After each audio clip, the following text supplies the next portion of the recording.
আমরা আজকের এই ভিডিওতে আমরা শেয়ার করব যে গ্রাফিক ডিজাইন আসলে কোন কোন জায়গাতে গ্রাফিক ডিজাইন শিখে কাজ করা যায় এবং ফ্রিল্যান্সিং করা যায়, এবং একজন গ্রাফিক ডিজাইনারের মাসে বেতন কত, এবং একজন গ্রাফিক ডিজাইনার আসলে উদ্যোক্তা হিসেবে কাজ করতে পারবে কিনা, বা কি কতদিন শিখতে লাগে, এই বিষয়গুলো নিয়ে আজকের এই ভিডিওতে আমরা বিস্তারিত আলোচনা করব। তো ভিডিওটি না টেনে অবশ্যই সম্পূর্ণ আপনাকে দেখতে হবে, কারণ এখানে আমরা 6টা বিষয় আমরা উপস্থাপন করবো এখানে। যেই 6টা প্রশ্ন আমাদের মধ্যে যারা বিশেষ করে বিগিনার ফার্স্টে যারা শিখতে চান যে আসলে গ্রাফিক ডিজাইন শিখবো কোথায়, কতদিন লাগে, বা এটা শিখলে আসলে ফিচারটা কেমন স্যালারি হতে পারে, কি আবার ফ্রিল্যান্সিং করতে পারবো কিনা, এই সব নিয়ে আমরা 6টা কোশ্চেন, আমি আপাতত 6টা কোশ্চেন এখানে মেক করেছি। তো আপনাদেরও অনেক কোশ্চেন এর মধ্যে দিয়ে আছে। তো সেক্ষেত্রে ভিডিওটি না টেনে ভিডিওটি সম্পূর্ণ দেখুন। আশা করি আপনার গ্রাফিক ডিজাইনিংয়ে আর কোনো কনফিউশন থাকবে না, ঠিক আছে? তো আমরা প্রথম কোশ্চেন আমরা যাই, যে এখানে একটা কোশ্চেন আমরা প্রতিনিয়ত শুনি যে গ্রাফিক ডিজাইন করার জন্য কি ধরনের সফটওয়্যার ব্যবহার করে থাকি। অনেক মজার একটা কোশ্চেন। তো আমি শর্টকাটে উত্তর দেওয়ার চেষ্টা করব। যেমন গ্রাফিক ডিজাইন করার জন্য মেজর হচ্ছে আমরা ফটোশপ এবং ইলাস্ট্রেটর, এই দুইটা সফটওয়্যার আমরা ব্যবহার করি।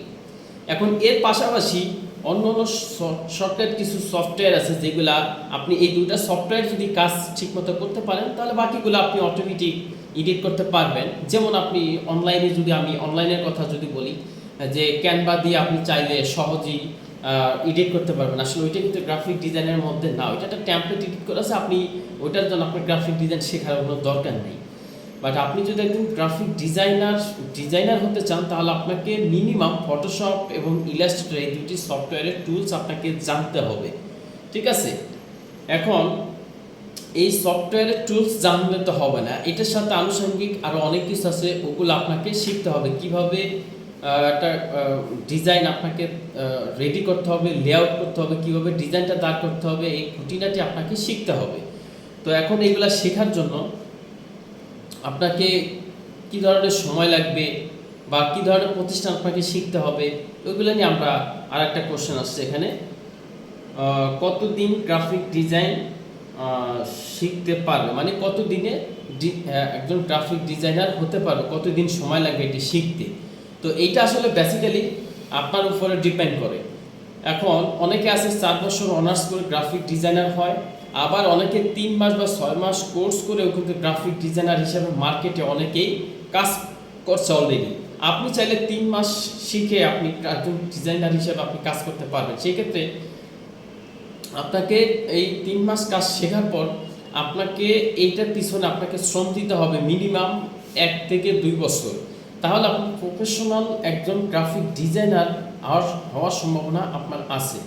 যদি আপনি এমন হয় যে অনেকে গ্রাফিক ডিজাইন শেখার পরে আসলে এইভাবে হবে না। আপনাকে যখন 3 মাস বা 6 মাস আপনাকে একটা গ্রাফিক ডিজাইন কিভাবে করে ওই টুলস এবং একটা গাইডলাইন আপনাকে দিয়ে দিবে মেন্টর। তো সেই ক্ষেত্রে আপনাকে ওই জায়গাটা আপনাকে ধরে রেখে আপনাকে প্র্যাকটিস করতে হবে লং টাইম।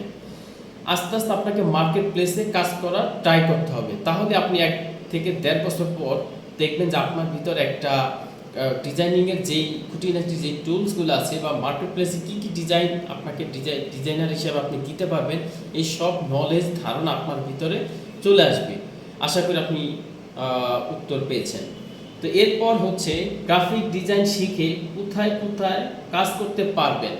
তো এটা একটা প্রশ্ন অনেকে থাকে যে গ্রাফিক ডিজাইন শিখে আপনি কোন কোন মার্কেট প্লেসে বা কোথায় আপনি কাজ করবেন। প্রথমে যদি বলি যে গ্রাফিক ডিজাইন শিখে আপনি বাংলাদেশের যে কোনো ইন্ডাস্ট্রিতে আপনি গ্রাফিক ডিজাইনার হিসাবে আপনি কাজ করার সুযোগ রয়েছে। কারণ দেখেন যে প্রতিটা কোম্পানিরই তার ব্র্যান্ড ভ্যালু বাড়ানোর জন্য অবশ্যই একজন ডিজাইনারের প্রয়োজন হয়। সেই ক্ষেত্রে ওই কোম্পানির কিন্তু একটা গ্রাফিক ডিজাইনারের খুবই চাহিদা রয়েছে। এছাড়া আপনি যদি চিন্তা করেন যে আমি হচ্ছে ফ্রিল্যান্সিং বা উদ্যোক্তা হিসেবে কাজ করবো, সেক্ষেত্রে যেমন ফ্রিল্যান্সিং মার্কেট প্লেস আপনি কাজ করতে পারেন, যেমন আপওয়ার্ক, ফাইবার, freelancing.com, আরও অসংখ্য সাইট রয়েছে অনলাইনে, যেটা আপনি ঘরে বসে আপনি শিখে আপনি লোগো ডিজাইন বা সোশ্যাল মিডিয়া কন্টেন্ট ডিজাইন করে আপনি ফ্রিল্যান্সিং করতে পারেন। এরকম অনেক মার্কেট প্লেস আছে যেটা আপনি ঘরে বসে আপনি চাইলে কাজ করতে পারেন। অথবা দেখা যাচ্ছে অনেকে উদ্যোক্তা হিসেবে আপনি নিজে একটা প্রতিষ্ঠান খুলেও আপনি চাইলে সার্ভিস দিতে পারেন। আশা করি আপনার এই প্রশ্নের উত্তর পেয়ে গেছেন। তো এরপরে হচ্ছে 4 নাম্বার কোশ্চেন, গ্রাফিক ডিজাইন করতে কেমন পিসি দরকার বা ল্যাপটপে করা যাবে কিনা। আচ্ছা, একজন গ্রাফিক ডিজাইনারের কী ধরনের কনফিগারেশন কম্পিউটার দরকার? একজন গ্রাফিক ডিজাইনারের আমি বলবো যে ক্রাই 3 বা 5 হইলে ভালো। র্যাম যদি আপনার 8 GB বা 16 GB বা গ্রাফিক্স কার্ড 4 থেকে 8 GB যদি লাগান তাহলে এনাফ।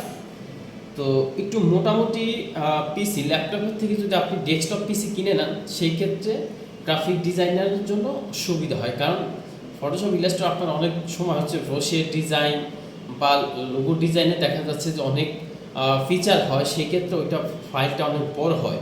সেক্ষেত্রে ল্যাপটপের থেকে ডেস্কটপ হইলে আপনার জন্য ভালো হবে। কারণ হচ্ছে যে ল্যাপটপটা হচ্ছে কি যে একটা টাইম আছে, এরপরে ওইটা আসলে লোড নিতে পারেন। আপনি লং টাইম কাজ করার জন্য ডেস্কটপ বেটার। যারা লং টাইম কাজ করতে চান আমি তাদেরকে সাজেস্ট করবো যে আপনারা অবশ্যই ডেস্কটপ নেবেন। ল্যাপটপও কাজ করতে পারবেন, ল্যাপটপে কাজ করতে পারবেন না বিষয়টা এরকম না, বাট ডেস্কটপ নিলে আপনার জন্য ভালো হবে। থ্যাংক ইউ, আশা করি আপনি এই প্রশ্নের উত্তর পেয়ে গেছেন। তো এরপর হচ্ছে 5 নাম্বার কোশ্চেন, গ্রাফিক ডিজাইন করে কি ফ্রিল্যান্সিং করতে পারবো? আচ্ছা, হ্যাঁ, যেই প্রশ্নটা আপনি এখানে করেছেন, গ্রাফিক ডিজাইন করে আপনি ফ্রিল্যান্সিং মার্কেট প্লেসে অ্যাজ এ গ্রাফিক ডিজাইনার হিসাবে আপনি কাজ করার অনেক সুযোগ রয়েছে। যেমন গ্রাফিক ডিজাইন শিখে গ্রাফিক ডিজাইনের এখানে অনেকগুলো সার্ভিস আপনি দিতে পারবেন। যেমন আপনি গ্রাফিক ডিজাইন শিখে কোন মার্কেট প্লেস আপনি ফ্রিল্যান্সিং করতে পারবেন, যেমন as a logo design, business card, ব্রোশার design, company profile design, এরকম আরও অসংখ্য ডিজাইন রয়েছে যেগুলো দিয়ে আপনি ফ্রিল্যান্সিং করতে পারবেন। যে কোনো মার্কেট প্লেসেই আপনি ফ্রিল্যান্সিং করতে পারবেন গ্রাফিক ডিজাইন শিখে। ধন্যবাদ। এরপর হচ্ছে গ্রাফিক ডিজাইনের স্যালারি কেমন? অবশ্যই আপনি কেন গ্রাফিক ডিজাইন শিখবেন, তো শেখার পরে যদি আপনার তো অবশ্যই একটা আর্নিং সোর্স এখান থেকে আপনাকে একটা অবশ্যই সবাই চিন্তা করে পড়াশোনা শেষ করে আসলে আমার এটা আমি ইন ফিউচারে কেমন হবে এটার ডিমান্ড। তো এটা ঠিকই শুনছেন, আসলে গ্রাফিক ডিজাইনের বর্তমানে মোট কথা হচ্ছে যে অনেক চাহিদা, হিউজ চাহিদা। সেই ক্ষেত্রে আপনি একজন গ্রাফিক ডিজাইনার আসলে কত স্যালারি মাসে পাবে এটা আসলে নির্ভর করে তার এক্সপিরিয়েন্স এবং ওই কোম্পানির উপর, ওই কোম্পানিতে কতটা চাহিদা আপনার কাজের এবং আপনি কেমন সাপোর্ট দিতে পারতেছেন ওইটার উপরে ডিপেন্ড করে, এবং আপনার এক্সপিরিয়েন্স কত, এটাও একটা মেজর ইস্যু। এখন যারা মিড লেভেল ধরেন যে 5 থেকে 6 বছর চাকরি করছেন মার্কেটে, এইরকম এইজের এরকম এক্সপিরিয়েন্সের যারা আছেন বাংলাদেশে যদি আমি হিসাব করি অ্যারাউন্ড 5 থেকে 6 বছর যাদের এক্সপিরিয়েন্স আছে, মোর দ্যান 56,000 টাকা মাসে আর্নিং করতে পারে জব করে। এখন শুধু যে জব করে আর্নিং করে ব্যাপারটা এরকম না, এখানে আপনার ফ্রিল্যান্সিং করার একটা সুযোগ রয়েছে, এবং সাথে আমরা যে প্রিভিয়াস আলোচনা করে আসি আপনি চাইলে একটা প্রতিষ্ঠান দিয়ে আপনি সার্ভিস দিতে পারবেন গ্রাফিক ডিজাইনিংয়ে। তো আমি আমার বাংলাদেশের রেশিওর কথা বলেছি যে 50 থেকে 60 রেঞ্জের আপনি স্যালারিতে চাকরি করতে পারবেন। এছাড়া আপনি এইটা দিয়ে বাংলাদেশে চাকরি না করে ইন্টারন্যাশনালিও যে কোনো একটা মার্কেট প্লেস আপনি কাজ করতে পারবেন। ইন্টারন্যাশনাল যেমন Dubai, Malaysia, Saudi, America, Canada, যে কোনো দেশে যে কোনো কোম্পানিতে আপনি অ্যাজ এ ফ্রিল্যান্সার হিসাবে বা অ্যাজ এ গ্রাফিক ডিজাইনার হিসাবে আপনি কাজ করতে হবে, সেই ক্ষেত্রে আপনার ডিমান্ড অনেক বেশি হবে। তো ধন্যবাদ সবাইকে, আজকে এই 6টি প্রশ্নের উত্তর আপনাদেরকে দিলাম। তো আশা করি এই 6টি এর মধ্যে প্রশ্নের ভিতর আপনারা পেয়ে গেছেন উত্তর।